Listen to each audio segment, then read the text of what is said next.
റോമർക്കെഴുതിയ ലേഖനം 9-ാം അധ്യായം 33-ാമത്തെ വാക്യത്തിലേക്ക് വരുമ്പോൾ, ഇതാ ഞാൻ സിയോനിൽ ഇടർച്ചക്കല്ല്, തടങ്ങൾ പാറയും വെക്കുന്നു. അവനിൽ വിശ്വസിക്കുന്നവൻ ലജ്ജിച്ചു പോകയില്ല. 10-11 വായിച്ചേ. അവനിൽ വിശ്വസിക്കുന്നവൻ ഒരുത്തനും ലജ്ജിച്ചു പോകയില്ല. ഒരുത്തനും ലജ്ജിച്ചു പോകയില്ല. 1 പത്രോസ് 2:6 വായിച്ചേ. ഞാൻ ശ്രേഷ്ഠവും മാന്യവുമായൊരു മൂലക്കല്ല് സിയോനിൽ ഇടുന്നു, അവനിൽ വിശ്വസിക്കുന്നവൻ ലജ്ജിച്ചു പോകയില്ല. നമുക്കൊരു പാറയുണ്ട്. പിതാവായ ദൈവം സിയോനിൽ ഇട്ട ഒരു പാറയുണ്ട്. ആ പാറ ശ്രേഷ്ഠവും ആ പാറ മാന്യവുമായൊരു മൂലക്കല്ലത്രേ. ഈ പാറയിൽ ആരാണോ വിശ്വസിക്കുന്നത് ലജ്ജിച്ചു പോകത്തില്ല. ചില വഴുവഴുപ്പുള്ള കല്ലുകൾ ഏതേലും വിധേനെ നിന്നെ തള്ളിയിട്ട് ദേശത്തിന്റെ നടുവിൽ നിന്നെ ഒരു ലജ്ജാ വിഷയമാക്കാൻ, നിന്നെ ഒരു ലജ്ജാപാത്രമാക്കാൻ, ദേശത്തിൽ നിന്നെ ലജ്ജിപ്പിക്കാൻ, ദേശത്തിന്റെ നടുവിൽ നിന്നെ ഒരു പരസ്യകോലമാക്കാൻ ശത്രു ഒരു ഭാഗത്ത് നിനക്ക് വിരോധമായി അവൻ പദ്ധതികൾ ഒരുക്കുമ്പോ നീ ആശ്രയിച്ചാൽ, നീ വിശ്വസിച്ചാൽ, ഈ പാറയിൽ വിശ്വസിക്കുന്നവൻ ഒരു നാളും ലജ്ജിച്ചു പോകയില്ല എന്ന് ഇന്ന് രാത്രി വചനം ആരെയോ നോക്കി വിളിച്ചു പറയുന്നു. നീ ദേശത്തിൽ ലജ്ജിക്കത്തില്ല, നിന്റെ കുടുംബം ദേശത്തിൽ ലജ്ജിക്കയില്ല, നിന്റെ തലമുറ ദേശത്തിൽ ലജ്ജിക്കയില്ല. യേശുവിന്റെ നാമത്തിൽ നിന്നെ ലജ്ജാപാത്രമാക്കാൻ ഒരു ഭാഗത്ത് പൈശാചിക മണ്ഡലങ്ങൾ നിനക്കെതിരെ വാദിക്കുമ്പോൾ അതിനെയെല്ലാം തകർത്തുകൊണ്ട് ഈ പാറ ദേശത്തിൽ നിന്നെ മാനിക്കാൻ പോകുകയാണ്. ഈ പാറ നിന്നെ ദേശത്തിൽ ഉയർത്താൻ പോകുകയാണ്. ഒരു ഭാഗത്ത് നിന്നെ ലജ്ജിപ്പിക്കാൻ പിശാച് നിൽക്കുമ്പോ, ഒരു ഭാഗത്ത് നിന്നെ ഒരു ലജ്ജാ വിഷയമാക്കാൻ പിശാച് നിൽക്കുമ്പോ, ഒരു ഭാഗത്ത് നിന്നെ ഒരു ലജ്ജാപാത്രമാക്കാൻ പിശാച് നിൽക്കുമ്പോ, മറുഭാഗത്ത് ഈ പാറയിൽ നിന്നെ നീ വിശ്വസിച്ചാൽ, ഈ പാറയിൽ നീ ആശ്രയിച്ചാൽ, വ്യക്തമായി പറയാം, 2 കാര്യങ്ങൾ നിന്റെ ജീവിതത്തിൽ നടക്കും.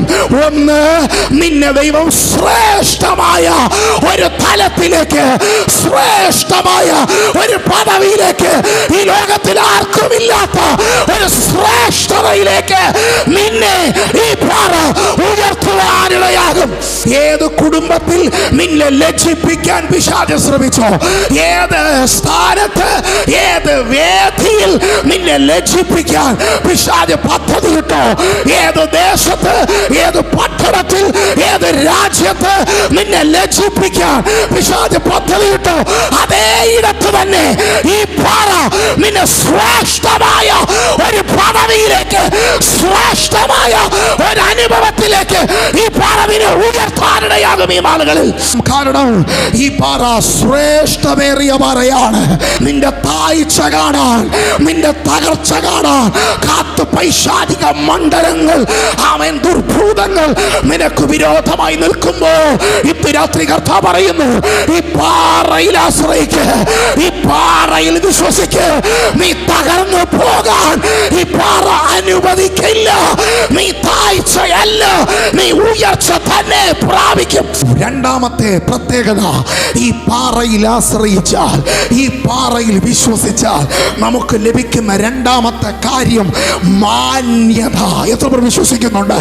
മാന്യത എന്ന് വെച്ചാൽ നിന്നെ ഒരു അപമാനപാത്രമാക്കാൻ, ഒരു അപമാന വിഷയമാക്കാൻ, അവൻ നിന്നെ അപമാനിക്കാൻ, അവൻ സാത്താൻ നിനക്കെതിരെ ഒരു ഭാഗത്ത് നിൽക്കുമ്പോ ഇന്ന് രാത്രി കർത്താവിന്റെ വചനത്തിലൂടെ അപ്പോസ്തലനാകുന്ന പത്രോസ് ആത്മനിറവോടെ വിളിച്ചു പറയുന്നു, ഈ പാറയിൽ നീ ആശ്രയിക്ക്, ഈ പാറയിൽ നീ വിശ്വസിക്ക്.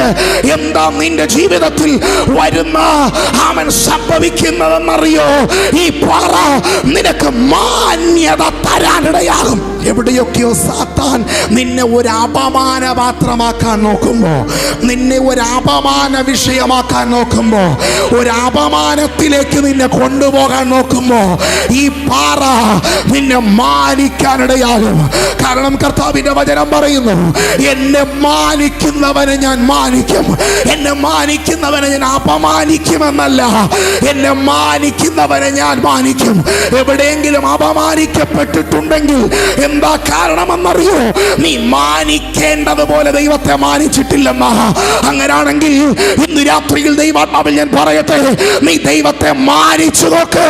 അവൻ നിനക്ക് തക്ക മാന്യത ഈ നാളുകളിൽ നൽകുവാനിടയാകും. ഒരിക്കൽ ഒരമ്മ തന്റെ മോനെ നോക്കി ഇങ്ങനെ വിളിച്ചു, ഹേ വ്യസനപുത്ര.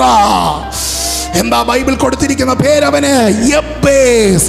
മുമ്പ് പ്രസവിച്ച ആ അമ്മ തന്റെ മകനെ നോക്കി വിളിച്ചു, ആ യബ്ബേസേ, വ്യസനപുത്ര. ഞാൻ ഇങ്ങനെ പറയാറുണ്ട്, ഒരു വിവാഹ വേദിയോ അല്ലെങ്കിൽ 4 ആൾ കൂടുന്ന ഇടത്തോ ഈ അമ്മ ഈ മോനെ വിളിക്കുന്നത് വ്യസനപുത്ര. ഓ, എന്ന് വെച്ചാൽ നീ എനിക്ക് വേദന മാത്രമേ തന്നിട്ടുള്ളൂ, നീ എനിക്ക് ദുഃഖം മാത്രമേ തന്നിട്ടുള്ളൂ, നീ നിമിത്തം എനിക്ക് സന്തോഷം ഇതുവരെ അനുഭവിക്കാൻ പറ്റിയിട്ടില്ല. സ്വന്തം അമ്മ തന്നെ ഇങ്ങനെ വിളിക്കുമ്പോ അവൻ സഹോദരങ്ങളും വിളിച്ചു, ഓ വ്യസനപുത്രൻ. സ്നേഹിതർ വിളിച്ചു, വ്യസനപുത്രൻ. വീട്ടുകാരും കുടുംബക്കാരും സ്നേഹിതരും നാട്ടുകാരും എല്ലാവരും ഇവരെ വിളിച്ചു. ലോകം മുഴുവൻ ഇവരെ വിളിച്ചു, യബ്ബേസ്, വ്യസനപുത്രൻ. എന്താ ഇവനെ എല്ലാവരും വിളിക്കുന്നേ? സ്വന്തം അമ്മയ്ക്ക് പോലും വേദന മാത്രം കൊടുത്തവൻ. ഇത് കേട്ട് കേട്ട് കേട്ട് യബ്ബേസ് ഒരു ദിവസം അവൻ ഹല്ലേലൂയ മനസ്സ് തകർന്നവരായിട്ടായിരിക്കും, അവൻ മുറിഞ്ഞ ഹൃദയത്തോടെ ആയിട്ടായിരിക്കും ഒരു ദിവസം അവൻ ദൈവസന്നിധിയിൽ മുട്ടുമടക്കി. ഒരു ദിവസം അവൻ മുട്ടുമടക്കി.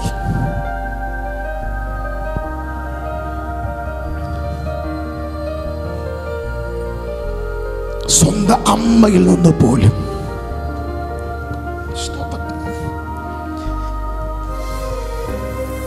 നീ എനിക്ക് വേദന മാത്രം തന്ന മകൻ എന്ന് പറയുമ്പോ ഇത് കേട്ട യബ്ബേസ് ദൈവത്തിൽ ആശ്രയിച്ചു. ഈ പാറയുടെ മുമ്പിൽ മുട്ടുകുത്തി യബ്ബേസ് ദൈവത്തോട് പ്രാർത്ഥിച്ചു, ദൈവമേ, നീ എൻ്റെ സ്ഥിതി മാറ്റണം. അനർത്ഥം എനിക്ക് വ്യസന കാരണമാകാതിരിക്കാൻ നിന്റെ കൈ എന്നോട് കൂടെ ഇരിക്കണം. എന്റെ അതിരുകളെ ഒന്ന് വിസ്താരമാക്കണം. യബ്ബേസിന്റെ പ്രാർത്ഥന ബൈബിൾ എഴുതിയിരിക്കുന്നു, ദൈവം കേട്ടു. ദൈവം കേട്ടു. ഇന്ന് രാത്രി കർത്താവ് ആരോടോ പറയുന്നു, ആരുടെയോ പ്രാർത്ഥന കർത്താവ് കേട്ടു കഴിഞ്ഞു. നിന്റെ വ്യസനപുത്രൻ എന്ന നിന്റെ പേര്, നാട്ടുകാർ ഇന്ന് നിന്നെ വിളിക്കുന്ന പേര്, കുടുംബം നിന്നെ വിളിക്കുന്ന പേര് എൻ്റെ കർത്താവ് മാറ്റാൻ പോവാ. ഈ പാറ നിന്നെ മാനിക്കാൻ പോവാ. ഈ പാറ നിന്നെ മാനിക്കാൻ പോവാ. എവിടൊക്കെ നീ അപമാനിക്കപ്പെട്ടോ, അവിടെല്ലാം നീ ദുഃഖിച്ചോ, അവിടെല്ലാം ഒരു മാന്യനാക്കി നിന്റെ സഹോദരന്മാരുടെ നടുവിൽ ഒരു മാന്യനാക്കി എൻ്റെ ദൈവം നിന്നെ മാനിക്കുന്ന ദിവസങ്ങൾ. 1 ശ്രേഷ്ഠവും 2 മാന്യവുമായ ഒരു മൂലക്കല്ല് അവൻ ഇന്ന് രാത്രി ഞാൻ ഇങ്ങനെ പ്രവചിക്കട്ടെ, നിനക്ക് വേണ്ടി അവൻ ഇടുന്നു.